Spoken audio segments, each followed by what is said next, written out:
Hey everybody, welcome back to WB Mason Presents the Joe Girardi Show. Next up for the New York Yankees, a trip to Denver, Colorado. And Joe, you were there, and this is the first time the Yankees have been there since 2007. What did that mean in your career? Oh, I loved going there. We had a wonderful time there. Starting the first year at Mile High, and how excited the people in the Rocky Mountain region were about baseball. We drew like 4.4 million people, 4 million I think every year that I was there. It was just a great place to play. The ownership was great. Played under Don Baylor, really enjoyed it, and made some great friends. I'm going to get to see some great friends that I made out there. Dante Bichette, you know, I have a son named Dante, and Walt Weiss, and it's just, I'm excited to go back. All right, you talked about Dante Bichette, and Dante Bichette is obviously a very important person for you. How did you meet him, and where was the connection? Well, we met with the Rockies when we first got there. And when we first got there, it was, you know, a bunch of misfit toys that they put together through the draft, and we all put on name tags in spring training because we didn't know each other. And we are complete opposites. I mean, it is black, white, you know, hot water, cold water, complete opposites.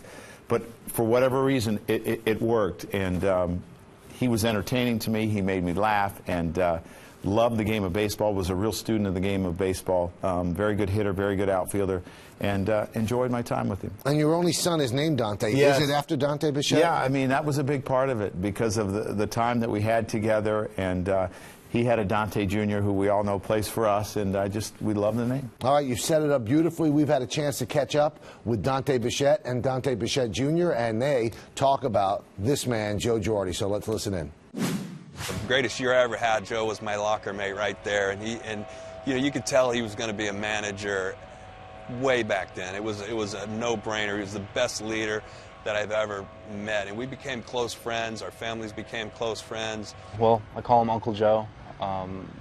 Him and my dad were playing together, so they got to know each other on the Rockies, and then his wife and my mom were really close, and when I was a baby, they used to take care of me and stuff like that. I think he feels comfortable with Joe. Not that he's that close with Joe, it's just that he has a background with Joe, and Joe more probably comfortable with him because he knows where he came from and who his parents are and kind of how he was raised. Joe will be able to handle him real well, and that's, you know, makes me feel and his mother feel a whole lot better. Well, I got to play one game for him last spring training, and that was just a blast. I mean, just seeing him out there and stuff, but you know, hopefully one day I can play a lot more than one game for him. Well, I think any characteristic that Joe Girardi has, if my son can pick up on it, will be great for him. I'm a big fan of Joe Girardi. I think he was the most genuine person I had ever met in baseball and the best manager out there. All right, Joe, so some strong words. He said that if his son could be like you. Now, obviously, he wants his son to have more power, but... yeah, I don't want him to catch. I want him to play third base. But, I mean, that's a nice compliment. Dante's a wonderful family man. He's been a great father and a husband. And Mariana done a great job with her boys. And they have another boy that's a pretty good player in Bo. All right, now we are going to hear more from Dante and Dante Jr. On Tuesday for the pregame show before the Yankees and the Rockies. So interesting stuff from them. There's been a couple of rainouts, or should I say snowouts in Denver. Are you hoping that weather system is through? Believe me, I've checked it. I think it's going to be in the 60s during the day, and we'll probably get some 40s at night. But they've had some horrible weather out there. It's just been cold, and I think there was a game that started when it was 22 degrees, and I actually saw some fans dressed as polar bears. But that happens in Colorado, and you get through it. How different is baseball in Colorado at Mile High?